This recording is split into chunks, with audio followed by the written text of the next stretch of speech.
Welcome back to another video, my brothers. Today's video is titled 7 Signs You're a Low Value Man. Now make sure you watch this entire video because I'm here to help you. Let's get straight into it. The first sign is lack of ambition or drive.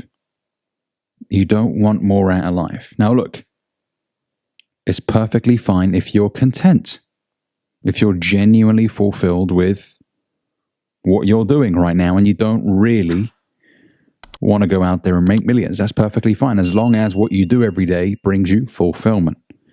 But there's a big difference between being fulfilled in a simple life and saying that you want more out of life and not doing.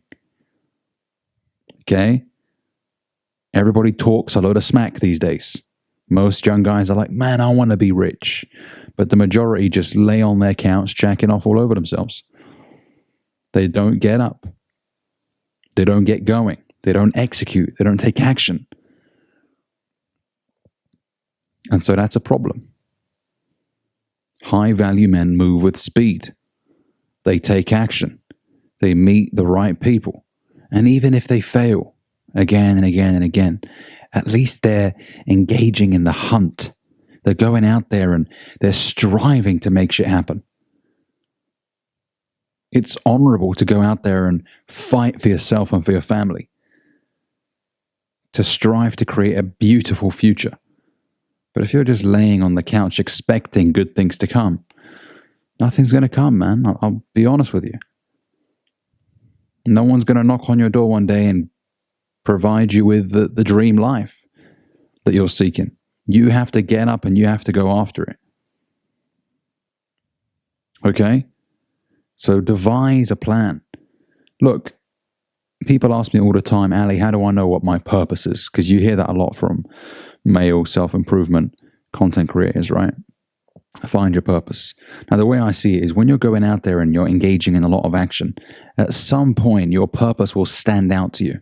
You'll be like, oh shit, I've been doing this for quite some time and I feel like, you know what, I could do this for the next 10, 20 years. All right? It'll feel like it's second nature to you. But you can only get to that point where you discover the purpose by going out there and trying a lot of shit. Go out there, experiment. See if sales is for you. It may be, it may not be.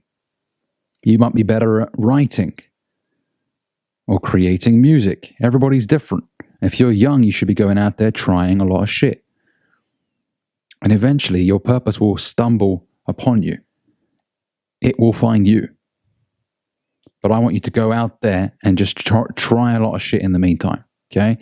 The second sign is poor communication skills. Look, a high-value man communicates effectively. Whether he is frustrated or whether he wants something from somebody, or whether he's trying to close a business deal, he is an excellent communicator. He doesn't brush things under the carpet in the hopes that they sort themselves out later on. So for example, let's say you're in a relationship, you and your girl have a disagreement. You don't just stumble off and not speak about it for weeks. No. Obviously you calm down, but then you address it. As a high value man, you sit down, sweetheart, listen, I acted out of order earlier, or maybe she did. And you can say, I wasn't happy with what happened earlier. You communicate effectively. Conflict resolution is very important, and that can only conflict resolution can only be done effectively if you can communicate effectively. If you're trying to get a business deal closed, you need to be able to communicate effectively with the client, identify what their pain points are, ask a lot of questions, right? So work on your communication skills. Listen, everything I'm talking about here, guys, a muscle isn't just what's on your arm, what's on your chest. Even communicating is a muscle. So if you want to improve your communication skill, you've got to engage in a lot of communication. Observe a lot of great communicators. Listen to them. I enjoy watching a lot of podcasts, listening to audiobooks, and I always pick things up from great communicators. Okay? The next thing is the inability to handle rejection or criticism. That's a sign of a low-value man. For example, you go out, you see a girl that you're very attracted to, you tell her that you find her very beautiful. She rejects you and you start getting angry. You start cussing her out. Oh, you're not beautiful anyways. You're an idiot or whatever. You start saying all this dumb shit. You're weak, man. And you're naive because you expect everybody to find you attractive. They won't. Sorry, I'm just giving you a reality check. I'm sorry, bro. It's just not the way the world works. Some people are going to fuck with you. Others aren't. Accept it. Come to terms with that. Okay, and rejection is part of life, whether it's you going out there and trying to find a romantic partner or you trying to acquire some new clients for your business. It's not always going to go your way. And successful men, high-value men, acknowledge that. And they keep things moving. You know what? My breakthrough is right around the corner. Some are going to fuck with me. Some aren't. It is what it is. They're okay with that. Okay? The next point is a lack of self-confidence. It's the next sign of a low-value man. They always talk shit to themselves, and I'll get onto that in just a minute. But the reason why you have a lack of self-confidence, and I've talked about this before, is because you say shit and you don't follow through. That's what it was for me, at least for many years. The old Ali would talk a load of smack, and you would look at him and be like, damn, this guy's going to go far. But I wasn't following through. That was my issue. I would I would talk left and walk right. My words and actions weren't aligning. And it was only when I started to act after I spoke that things started to change for me. I said it and I did it. I said it and I did it. I said it and I did it. And I said this before in one of my previous videos. Don't even say what you're going to do until it's actually up and running. Don't talk about your plans until they're up and running. Then you can be like, you know what, I want to take this business to this level. I want to do this. Because you've got some work to back it up. People can look at you and be like, you know what, this guy's got some results. So you know what, I see this happening. Investors can take you more serious. Imagine you're approaching an investor about investing in your business. And you're talking all this shit about, I want to do this, and the company's worth this much, and I can do this with it. They're going to ask you questions. And they're going to try and see proof of what you've done. If you have nothing to show for it, they're going to be like, get the fuck out of here, you're trying to waste our time. So be the kind of guy who backs up what he says with action. The next sign of a low-value man is somebody who has difficulty setting and enforcing boundaries. It's very important. Whether it's romantically in a relationship, something you're not pleased with, you speak to your lady about. All right? Sweetheart, I don't appreciate that. You don't have to be a cunt. You don't have to be disrespectful. As a man with class and integrity, you can put your point across that this is something that doesn't make you happy. Right? So enforce that boundary. If it's in the workplace, your manager starts to think that he can say whatever to you and you'll take it like a little bitch. Make sure he or she knows that you aren't a little bitch and that you are not there to be disrespected every single day. And if you've voiced that numerous times and nothing gets done, walk away. Leave that job. Don't be somewhere where you're humiliated every single day. It's not worth the money. There's another job out there for you. Okay, so set that boundary. And if anybody crosses that boundary, there is consequences. Now, when I say consequences, I don't mean you start swinging at people and beating them up, especially not in a relationship. Don't you dare put your hands on a woman.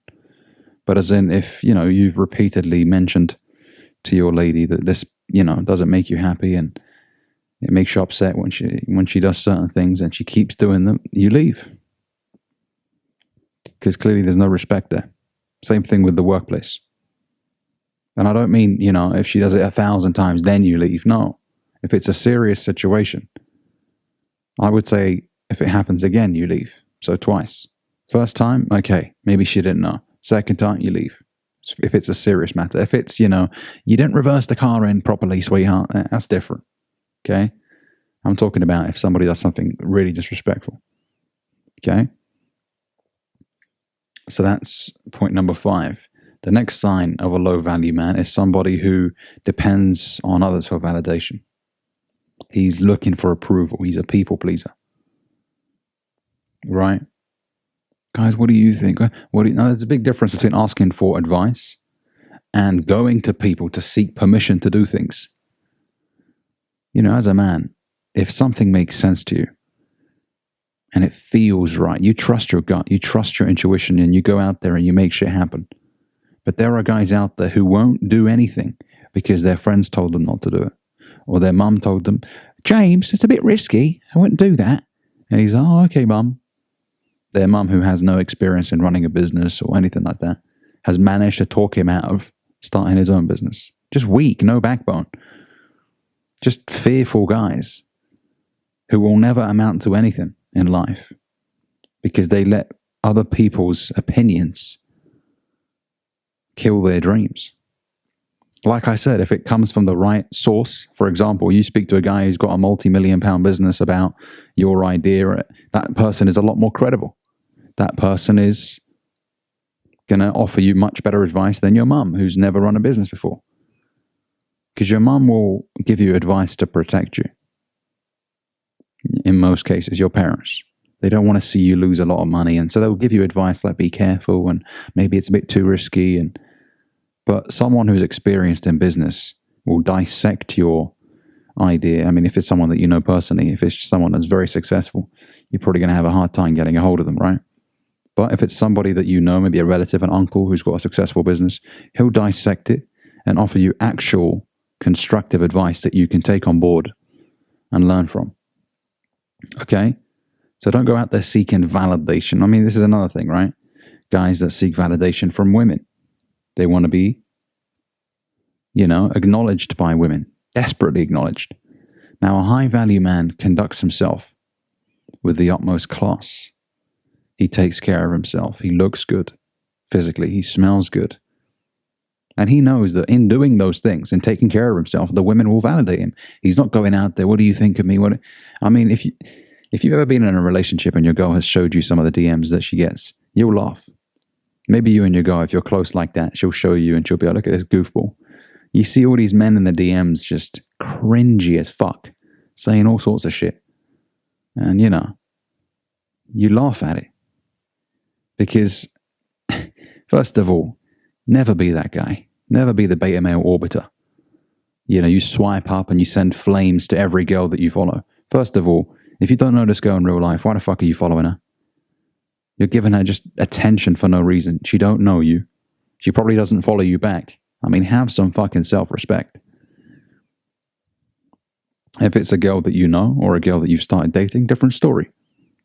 But even then, if you live in a completely different country, in most cases, then why are you following? You're never going to meet her. Right? And so I don't want you guys following 450 women, that you don't know, that have tens of thousands of followers. It's not because they're women and we shouldn't follow them. No. It's because they don't know you exist and you look like a sorry fucking loser in her comments section with the heart eyes emojis and all sorts of fucking weird. First of all, don't be using emojis, man. Be a blunt, text like a dad. Just a thumbs up, good, thanks, you.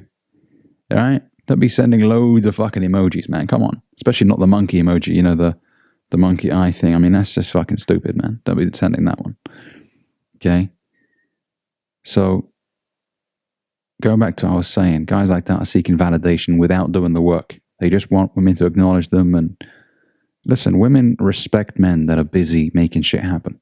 That's what a high-value man is. It doesn't mean that he never has the time for women. Of course, he'll take a girl out to a nice restaurant. He'll pay the entire bill, which you should do, fellas. None of that, oh, you owe me $17.40. You shouldn't even fucking be dating if you're broke. If you don't have any money, don't be dating. Put yourself in a great position so that when you take a girl out, you pay for the entire fucking bill. You're not a cheapskate. Getting your pen out, writing on, and don't give me this shit, it's a Sigma thing to do. He's a man who recognizes his worth. No, man. Pay the fucking bill. If you and that girl don't really get on that day and you don't meet eye to eye, thank her for her time, and that's it. Go your separate ways. None of this, oh, you owe me 14. Fuck that shit. It's cringe. Makes you look weak, like you're not embracing your masculine role. You're so worried about 17, 18, 19 pounds, assuming you went to a cafe and you bought some croissants. Obviously, someone's going to be like, what date is worth 20 quid? Obviously, if you're going to a nice steakhouse, you're going to be paying a lot more. And even then, if you can't fucking afford to eat steak out, you shouldn't even be taking a girl to a steakhouse. You shouldn't even be dating, full stop. Get yourself to a position where you can take a girl out to a nice place and pay for the whole fucking bill. All right, that's a separate topic altogether, actually. I'll make a separate video on that. So that was point number 6. Don't depend on others for validation. The last point, the last sign of a low-value man is somebody who engages in regular negative self-talk. Don't be talking down to yourself, man. I always say this, guys. The warrior within listens to the words that you utter and is either strengthened by them or weakened by them. Which one is it for you? I never say anything negative out loud because I know it will affect me, and not in a positive way. I will be damaged by those words. I will stop seeing myself in a positive light as the Don, the king. And I know it may sound corny to a lot of you. What do you mean you see yourself as a king? I fucking do. If I'm not my best friend, that's a problem. You are going to have you for the rest of your life. People will come and go in your life. Maybe romantic partners, family members may, live for a while, pass away, but you've got you for the rest of your life. If you don't enjoy your own company, that's a fucking problem. You should be your best friend. And I'm not saying be naive, and if you're a piece of shit, then you disregard what everybody has to say, any advice. No, don't be a cunt. But at the same time, you got to like yourself. So don't say negative shit to yourself every single day. I'm a piece of shit. Yeah, she was right that she left me. Yeah, no one loves me. Don't be saying things like that to yourself, man. Because you might think it's just words. Believe me, it's not just words. It damages you. It damages you. Say encouraging things to yourself. Every day when I journal, I write down a positive affirmation about myself. And it may sound cringe. Once again, if it does sound cringe, that's a problem that you need to start working on, because it means you probably have low self-esteem. For example, I'd write down something like, I am incredibly charismatic. I have a large positive influence in the world. People are attracted to me. I am a magnetic speaker. I'll say things like that to myself every single day, and I fully believe it. And because I believe it, I start living it. It starts to actually manifest itself in real life. Okay, this is real shit, man. It ain't some cringy, real. When you feel good, you do good. When you feel good, you do good. All right, fellas? So speak positively to yourself. If you have a negative thought, let it bounce around in your head like a screensaver, and eventually it will fuck off. But don't give it power by vocalizing it. I am poor. Don't say that. Because you will remain poor. You will attract the circumstances that will keep you in that same negative situation that you don't want to be in. All right? Thank you very much for watching, fellas. Let me know what you think down below. If there's anything that you want to add as well, don't forget to like. And if you're new here, consider subscribing. I'll see you in the next video. Peace.